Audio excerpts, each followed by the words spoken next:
whatever that was. Oh, yes. Ooh.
Tell all the truth, but tell it slant.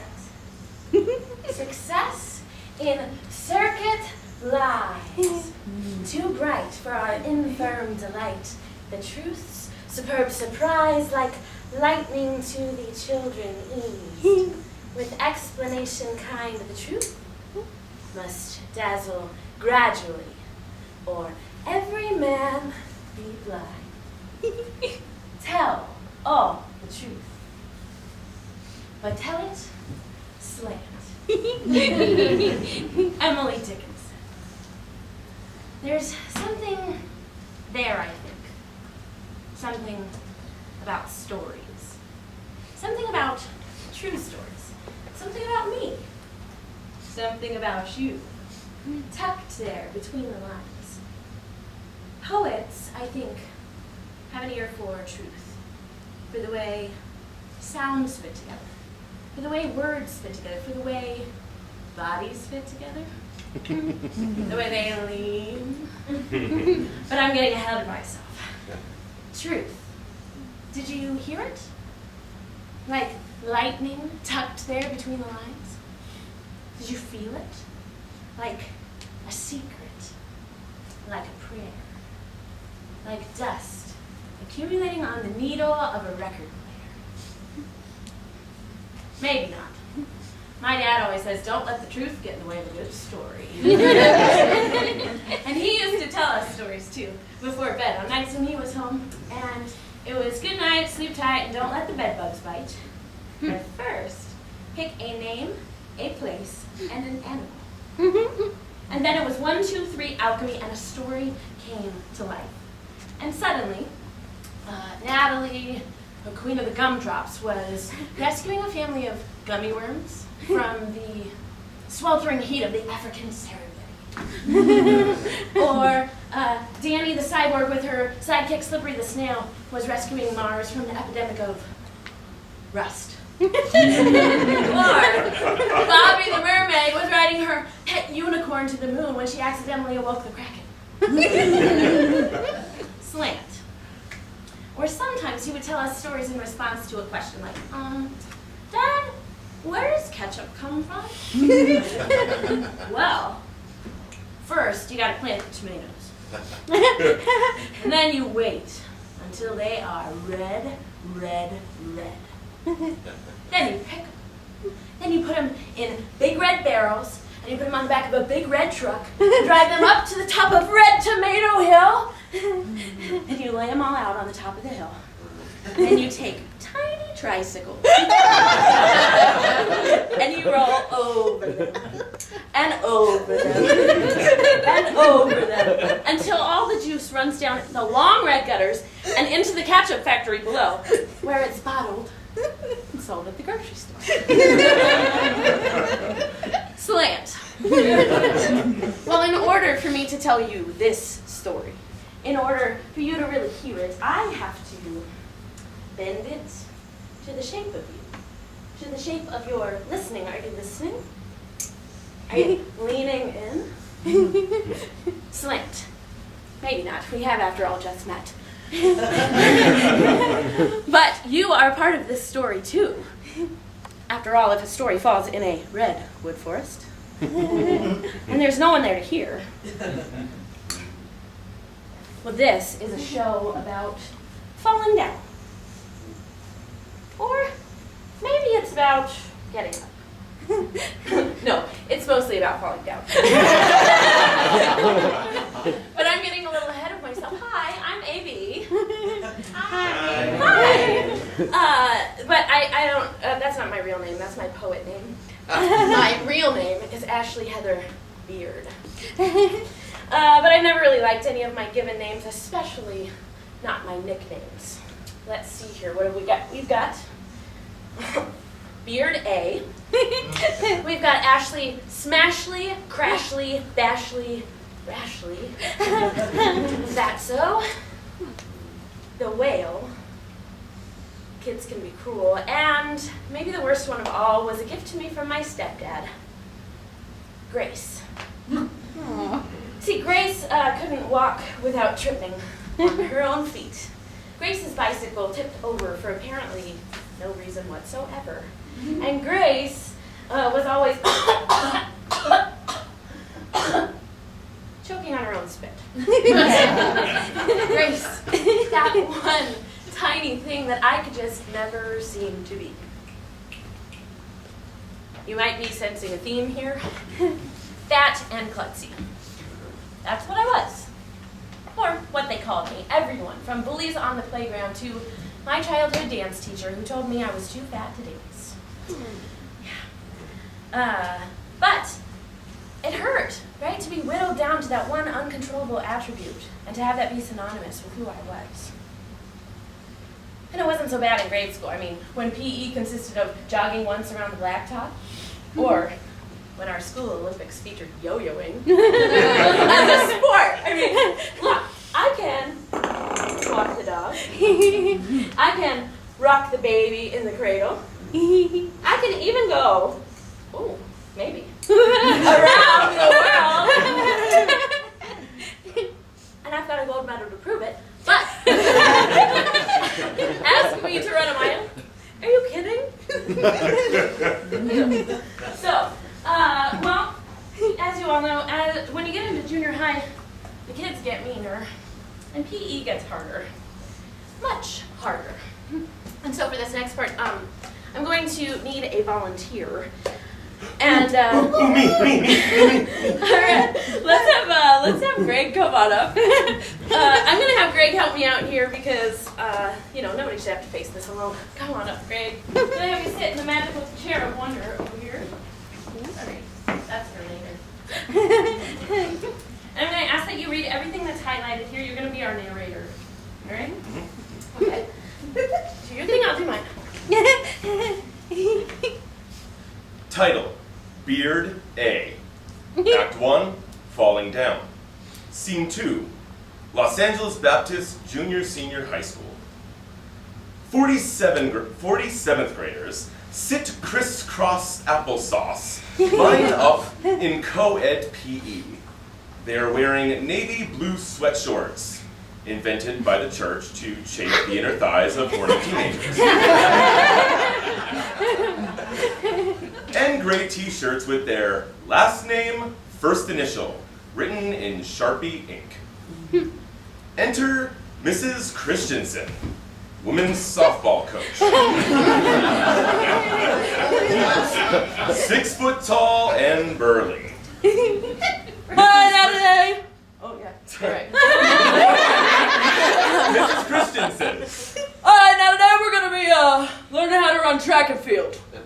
Teen sprint groans from the slouching masses. Beard A, cheerful aside. Track and field? That sounds fun. Maybe I'll finally get in shape. Now, I should probably explain that I was a really sheltered kid. Didn't watch a whole lot of TV, and I was always like drawing, making things, sewing, thinking. So I didn't exactly know what track and field was, per se. Mrs. Christensen. All right, now today we're going to be learning how to run hurdles. And I'm going to need a volunteer. Looks around at disinterested teenagers getting increasingly annoyed. Anyone? Beard A, cheerfully aside. Well, I mean, if no one else is going to do it. Looks around. All right. Me. Pick me. Mrs. Christensen. Okay. Hesitates. Here, Day. Come on up. Let's give Greg a round of applause.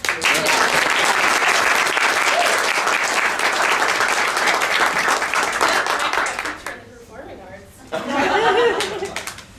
All right, so I, Beard A, I begin to approach the hurdle. And as I do, I'm thinking, this isn't so bad. And then I'm thinking, that hurdle looks a little taller than it did before. And then I'm thinking, how exactly does one just jump over a hurdle? And then I'm thinking, is it like a one-legged thing or is it like a bunny hop? And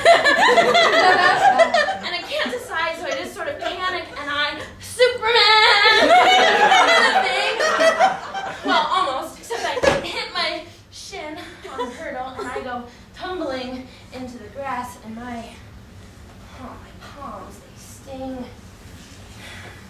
And my knees burn green.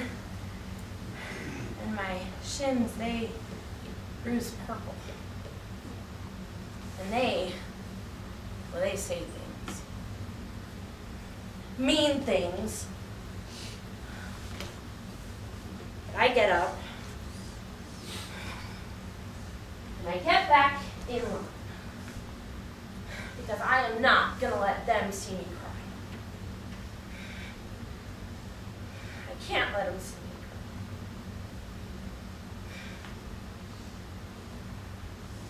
cry. So I laugh. I laugh so hard. And then later that day, I tell that story to everyone. You see, because if I tell the story, well then they laugh at the story and not at me. And I can tell it funny. And well, funny, it's better than fact. You see, this wasn't the first time that I had tried to realize my fitness goals. When I was much younger, my parents bought a treadmill and put it on the side of the house. And so one day I decided that I'm going to get in shape while reading Star Trek: The Next Generation. So I get onto the treadmill and I'm walking along, reading, and it is so easy.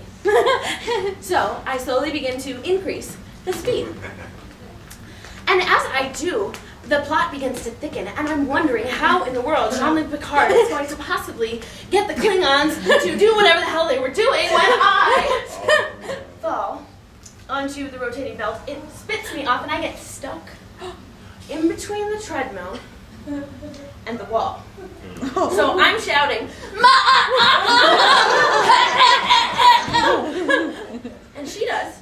She runs in and she turns off the treadmill and helps me to my feet, but it's a little too late. Are you familiar with how a belt sander works? Oh, yeah. Yeah. Imagine that on the tender part right below your clitoris. Oh.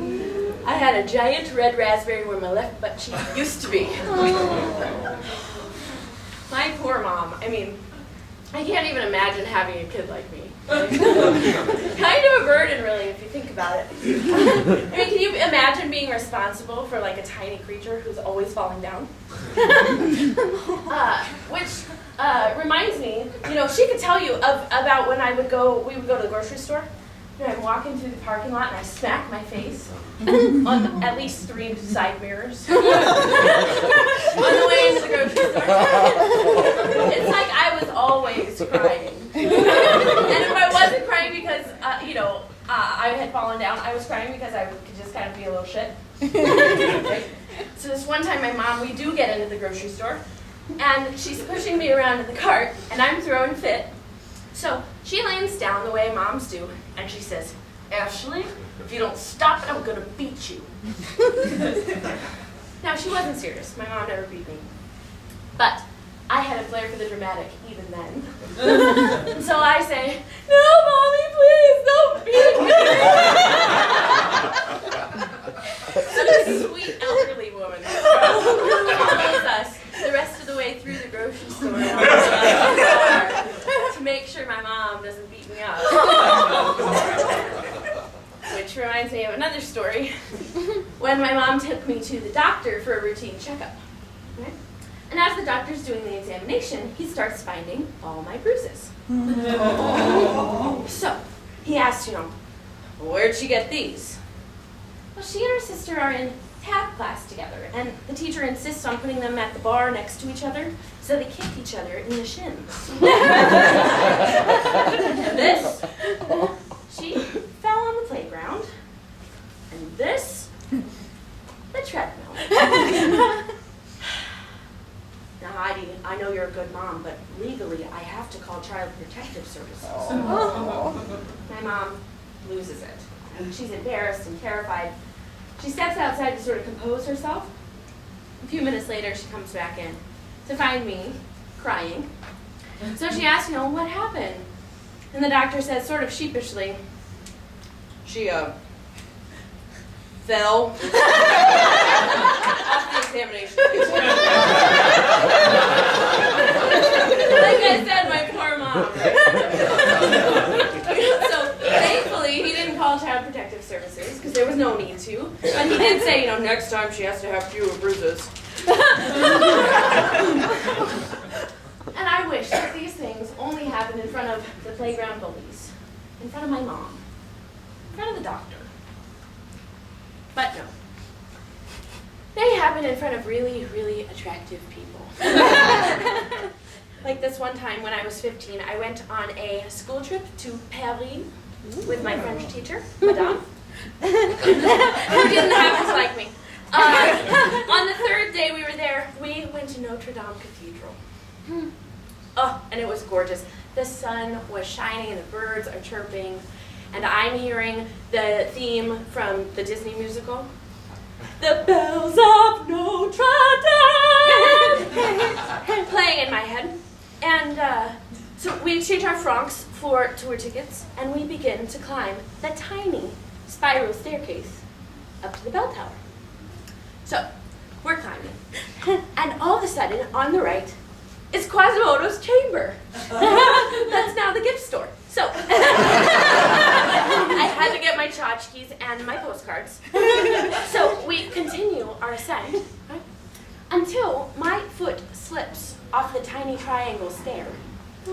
And I go falling up the stairs and land my face right in between this guy's butt cheeks. Not just any guy. I mean, he turns around and he is Adonis. So I'm apologizing in every language I know. Lo siento, désolé, I'm sorry.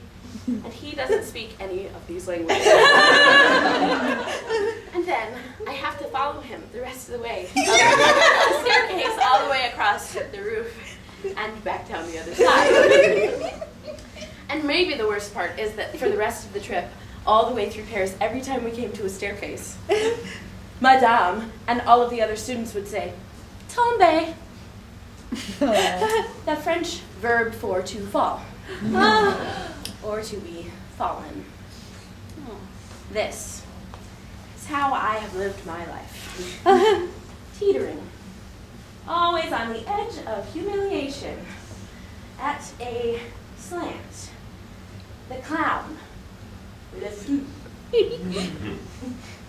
falling on my face in front of everyone and learning to apologize in as many languages as I possibly can. So I learned not to try new things, to stay inside and to read everything I could get my hands on. Like the novelist Kathy Acker, I ran into a world of books, the only living world I, a girl, could find, and I never left that world. fell in love with stories. I learned to tell my own, to tell all the truth, but tell it slant.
Alright, now for this next act, we're going to switch it up a little bit.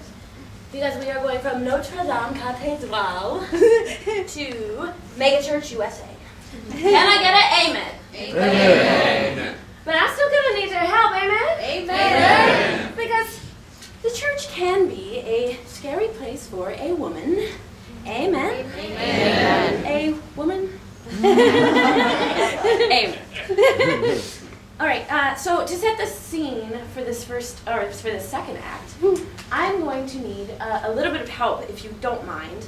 I would really like to sing the first verse of Amazing Grace. Now, if you don't like that song, you don't like singing, you don't like to participate in performance, that's fine. You don't have to.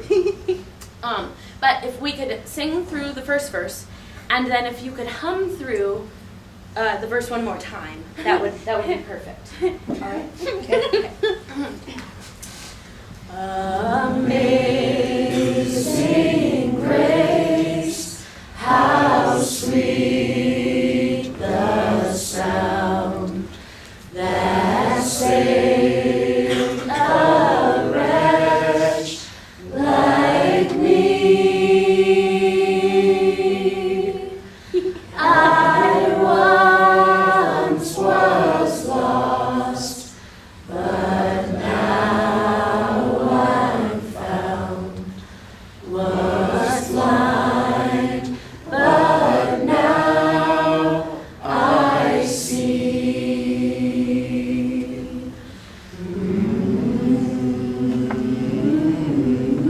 Amazing grace.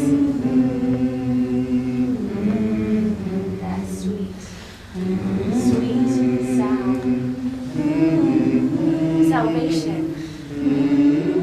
Tucked between limes, tucked I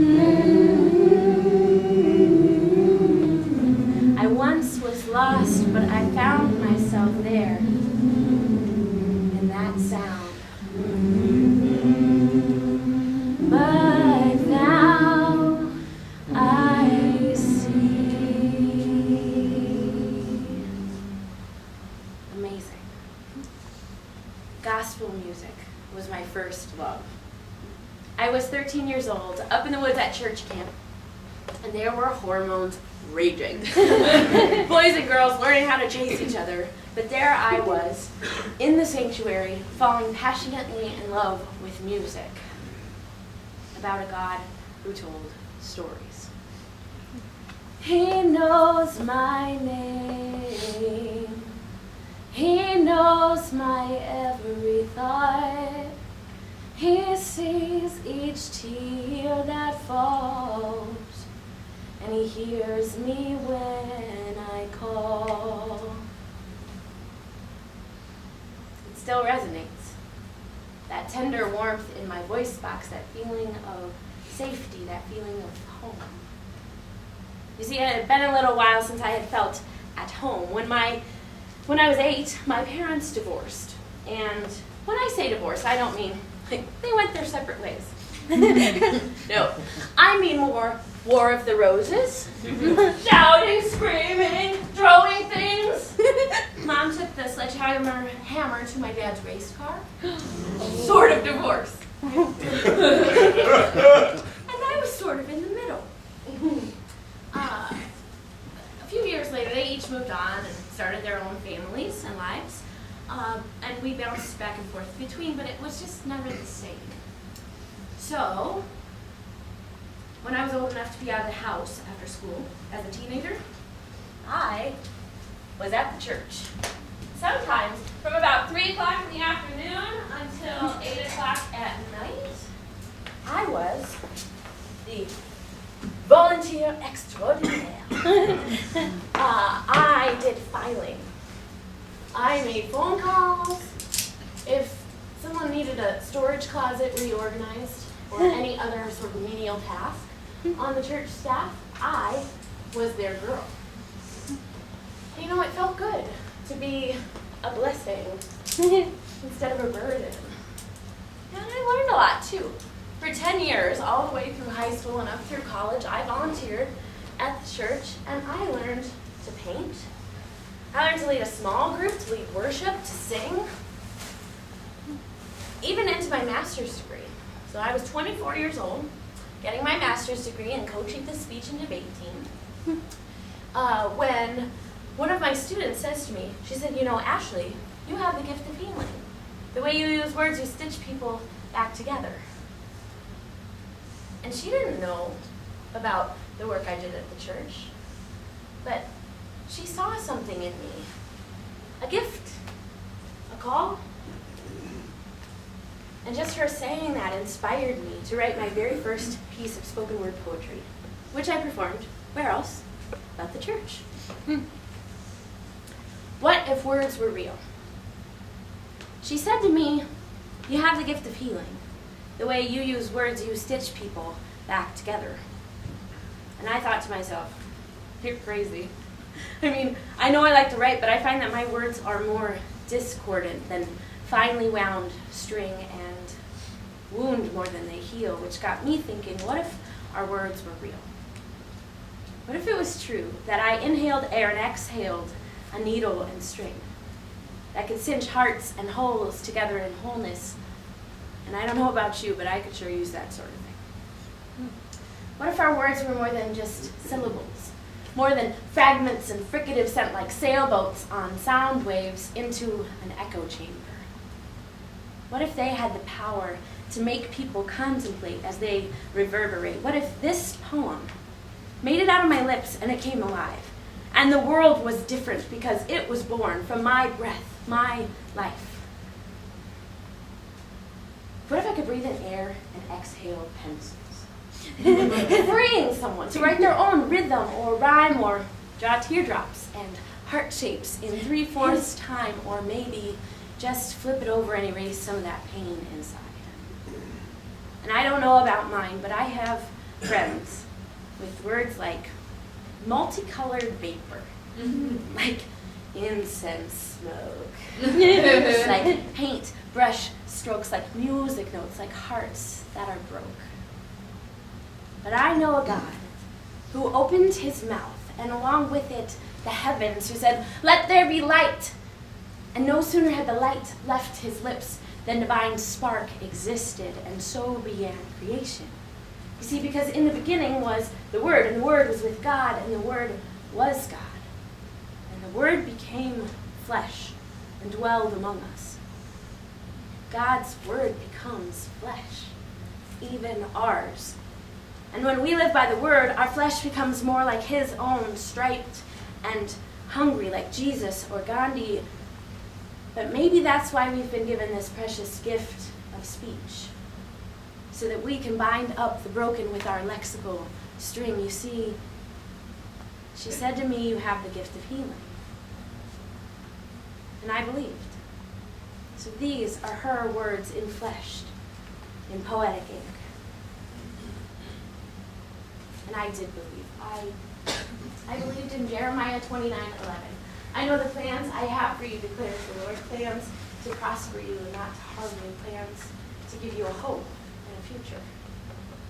Or 2 Timothy 1:7, "I have not given you a spirit of fear, but of power and of love and of a sound mind." Or 2 Corinthians 12:9, "My grace is sufficient for you, for my power is made perfect in weakness."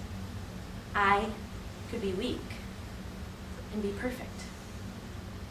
I could fall down and get back up. Grace was sufficient even when I was not, and I could have it. So when they asked me if I wanted to be the creative arts and production manager at the megachurch I had been working at for all of those years, I of course said yes. And I took the position, ready to heal and save and bless. It was like that beautiful day in Paris, with the sun shining, birds chirping. You feel it, don't you?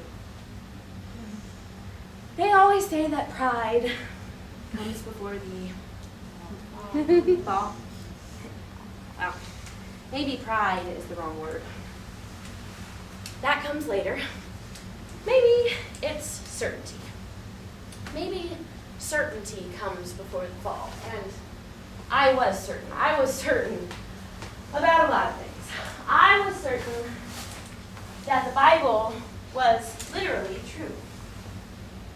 And I was certain that men were the head of the household.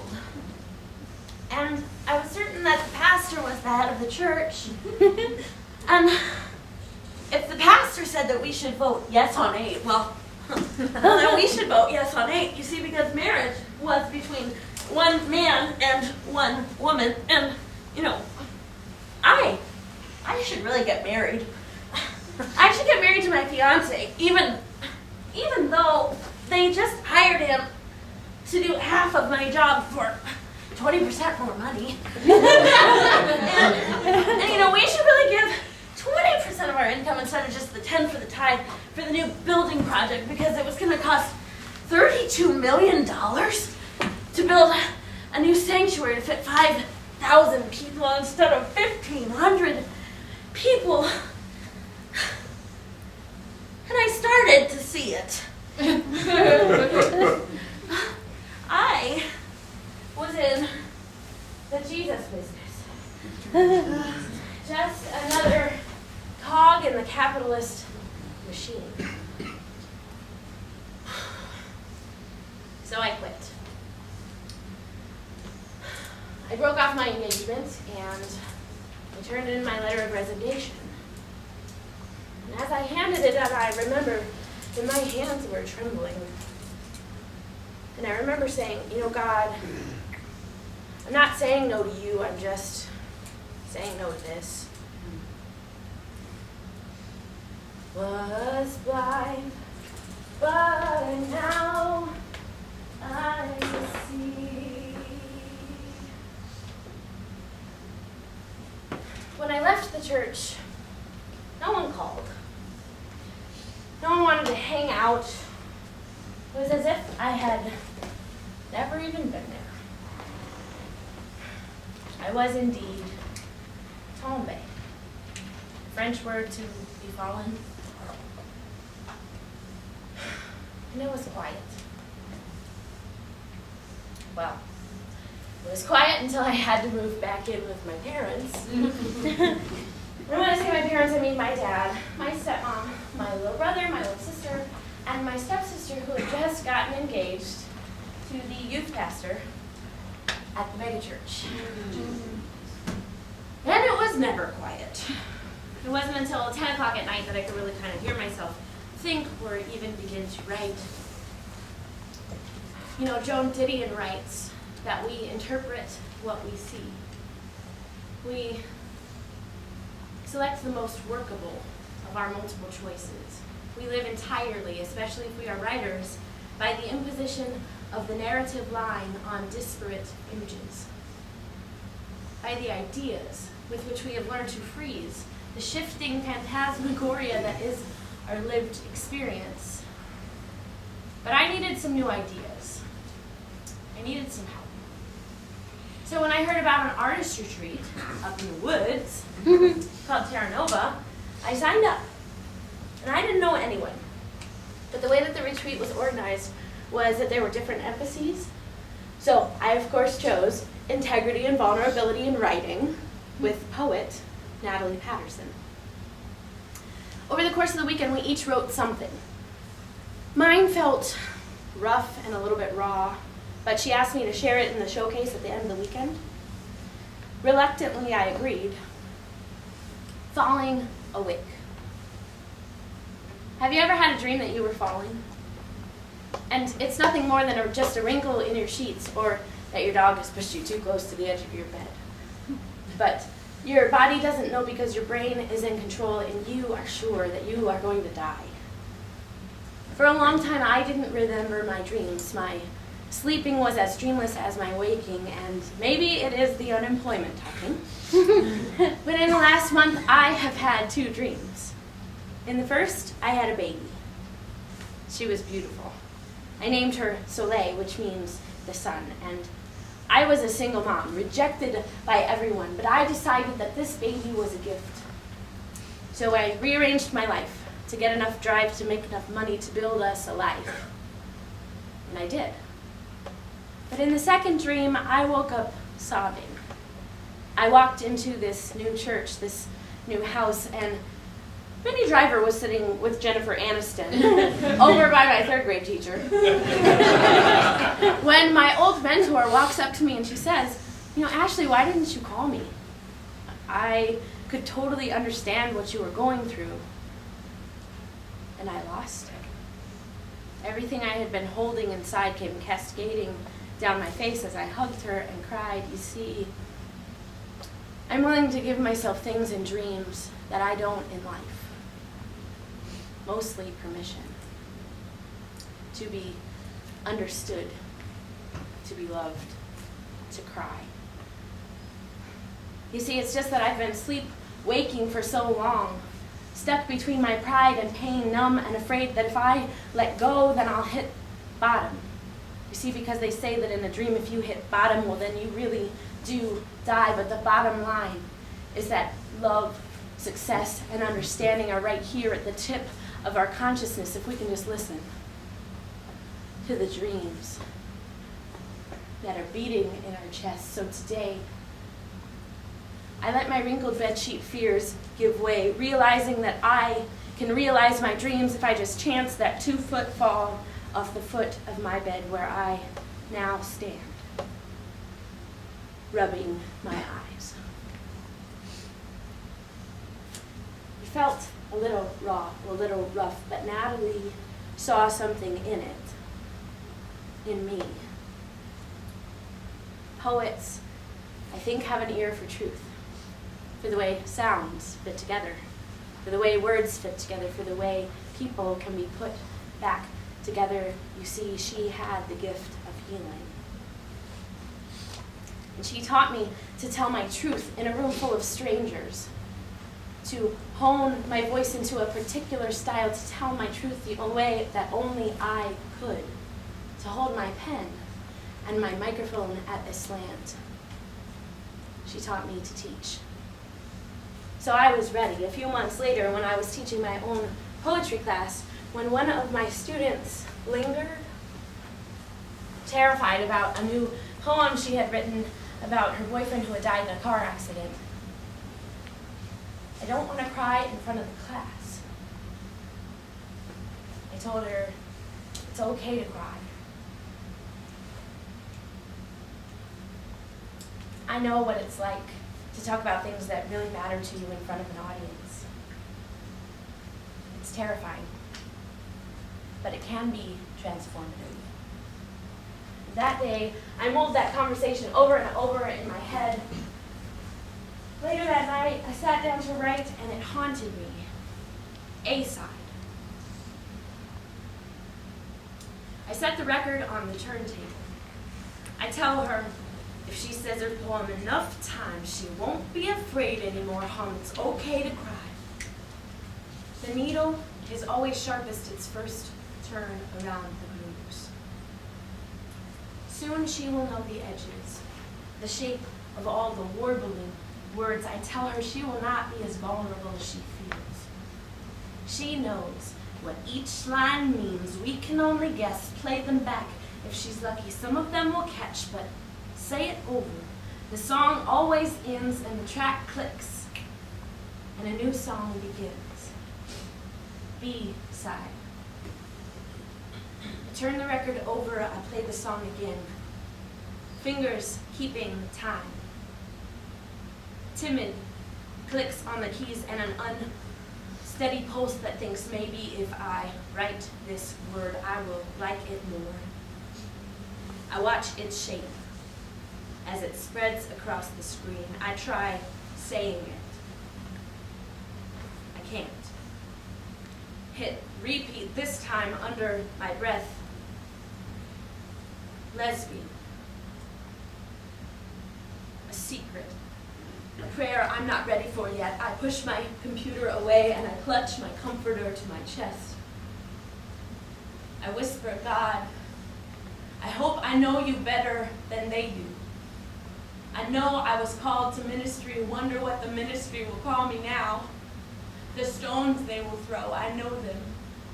Their shape, smooth enough to slip too easily off of tongues. My mouth, a chapped hymnal, I choke the refrain. I am afraid. I'm afraid of how the shape of their prayers will change. I'm afraid of how they will feel less like the laying on of hands and more like the pointing of fingers. I say I am afraid, over and over afraid. I say it until I hear myself say it. I'm not afraid. I tell myself, A, B, if I say this poem enough times, I won't be afraid anymore. It's okay to cry. The needle is always sharpest its first turn around the grooves, but I know the edges, the shape of every warbling word. I tell myself I might be as vulnerable as I feel, but I know what each line means. They can only guess, play them back. If I'm lucky, some of them will catch. But I will say it over until this song ends, until the track clicks and a new song begins. These honeyed bones, they wander far all on their own. They won't return, they have no home. These honeyed bones,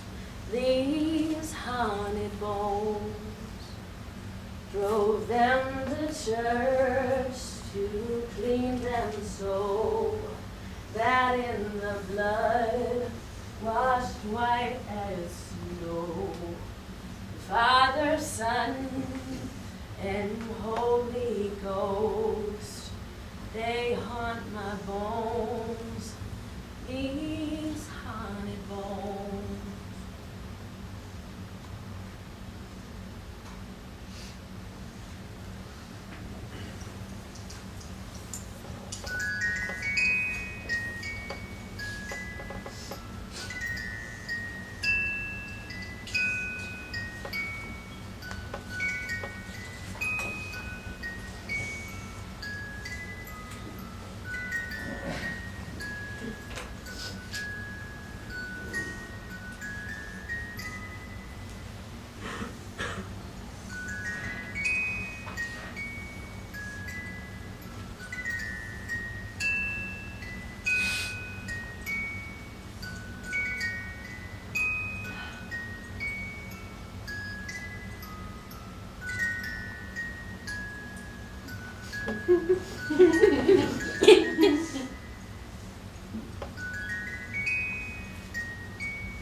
Some people come out of the closet. Some people leap out of the closet. I sort of fell out of the closet and onto a blank page. I didn't see it coming. Did you? The short hair. Well, I didn't have it then, so how was I supposed to know that I was a lesbian? I guess I did minor in women and gender studies. My Sappho didn't reach its critical mass until I met Natalie. And I suppose I got ahead of myself again. There were a few things that happened in between that artist retreat and the A-side, B-side, I'm a lesbian poem. When I got home from the retreat, I took another workshop with Natalie. I arrived on the first day of class to meet 5 strangers, all seated around a table. It's really quiet, like the first day of school. So Natalie does her intro bit and asks us to go around the table and say who we are and how long we've been writing. Then she asks us to get out a sheet of paper and something to write with, and to jot down one thing that we would be absolutely terrified if anyone ever found out about us. And she's serious. So we do. We all scribble our one little secret, sort of curled around our notebooks. Then she says, all right, now I'm going to invite you to surrender those things and share them with the group. And the most incredible thing happened. Every single one of us did. Spoke that secret out loud. Then she said, this is the way you're going to write in this class. On a scale of 1 to 10, 1 being you could say it to anyone on the subway and feel just fine, and 10 being the most vulnerable you could possibly be, she said you should live at an 8. Slant. It was intense. She made you say everything that you were thinking and feeling, and she would tell you if she thought you were hiding or bullshitting the group or yourself. She made you tell the truth. All of it. Slant.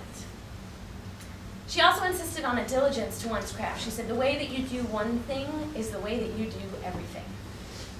To this end, for our final project, of course, we had to write a poem about our fear, but we also had to prepare some sort of food item from scratch to bring to share with the group. And we were supposed to contemplate on this process as a sort of metaphor for our creative process. So, when I showed up with warm chocolate chip cookies and a vat of homemade vanilla bean ice cream made from scratch, Natalie says, sort of offhandedly, will you be my wife? And I just sort of freeze. And I'm thinking, she's just kidding. And I'm thinking she just must really like chocolate chip cookies. And I'm thinking, but she said, will you be my wife? And that question awakened in me a desire, a story. I would be her wife. Well, I mean, not really, but suddenly it was possible. Then I wrote the A-side, B-side, I'm a lesbian poem. And I freaked the fuck out. Joan Didion says, we tell ourselves stories in order to live, and I wasn't sure that I could live within the story. It's not like there were a bunch of them like it in the Bible. Or were there? I began to question everything. Well, thank God for my friend Stacy. She knew what I was going through, and she gave me 2 books as a sort of coming out present. Stone Butch Blues by Leslie Feinberg, and She, a little book of poems by Minnie Pratt. Now, in the first section of this book, it's called Gender Quiz, and Minnie Bruce talks about trying to figure out when she became a lesbian. She says, everyone wanted to know, had I ever had these feelings before? When had I realized I was different? When had I started to change? Right? I looked back at my own life for the clues of memory to use as I struggled through a maze of questions. I didn't feel different, but was I? From who? Had I changed? What kind of woman was a lesbian woman? Was I a real woman? I had these and so many other questions. I mean, I had this huge crush on a girl, but I had no idea what to do about it.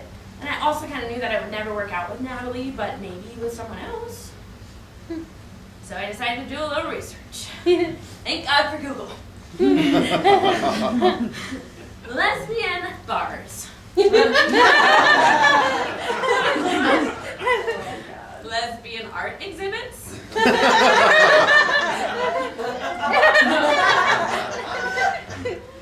Lesbian meetup groups.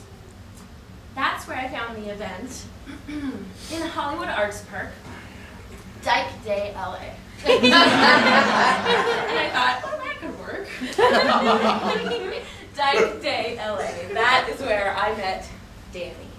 And Danny was this Mexican, Persian, American drag king from Long Beach. And she had these chiseled cheekbones. And she had this swagger and this intense stare. And I was toast.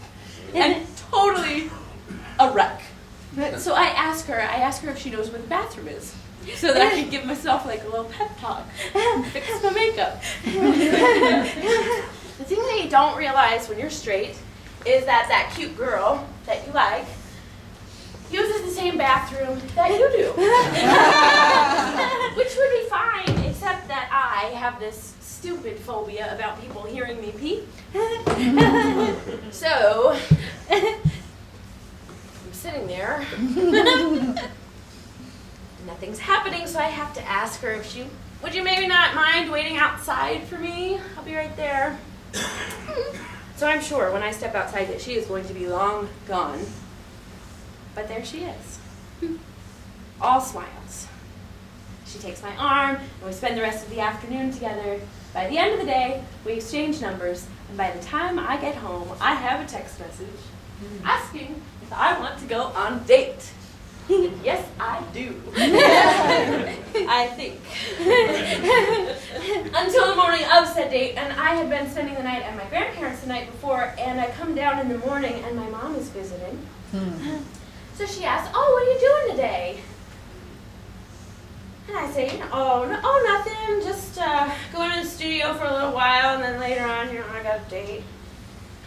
A date? With who? Her name is Danny. Her? Yeah? Are you switching teams on me? Well, where'd you meet her? Dyke Day, LA. Like I said, my poor mom. I think that they're just so used to the unexpected for me at this point that she just sort of rolled with it. But then came the hard part, right? So I mentioned that Danny lived in Long Beach. Long Beach is 2 hours from my house. and Danny didn't have a car. So the plan was for me to drive down to Long Beach to pick her up at the park where she was coaching soccer, and then we would go to dinner. So after the longest drive of my life, I get to Long Beach, I get to the park, I get out of the car, and I'm adjusting my reflection and practicing the symmetrical version of my smile in the car window, careful to avoid the side mirror. When I see her sauntering, texting, and her blue thermal nonchalance sends my eyes down to the pavement and then back up to the clouds, but she catches my badminton gaze in her teeth, all smiles. She wraps her arms around me and her back is wide and strong. My knees are weak. And she's happy to see me, and I'm happy she's happy. So we get in the car. And she drives her lips towards mine. So I swerve left and give her my cheek, and I don't know where we're going.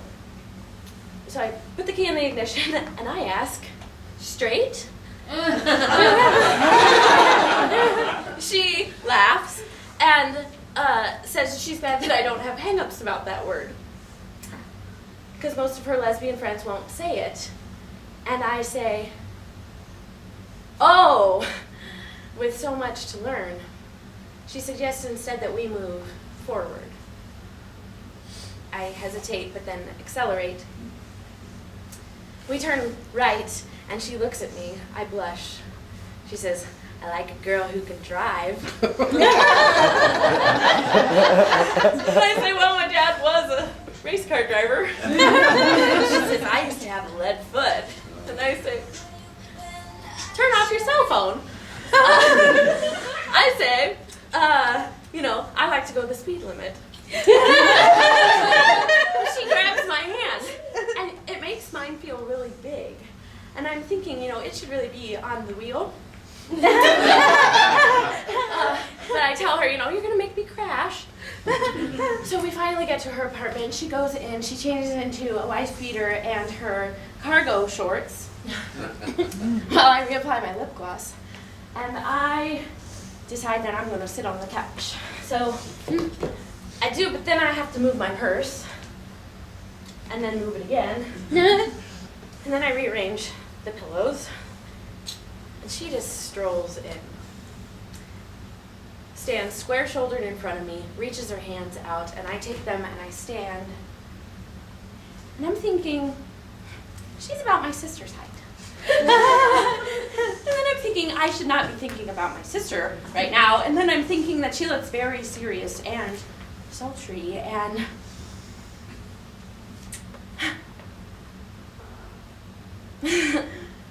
Would you like to sit? And she leans in for more, and I tell her I'm a little old-fashioned. We haven't even had dinner yet. So she puts it in reverse, and we move forward. It didn't work out with Danny. We went to this gay bar, and we kissed and we danced, but I don't know. It just felt weird. I mean, her hands felt just like my sister's hands.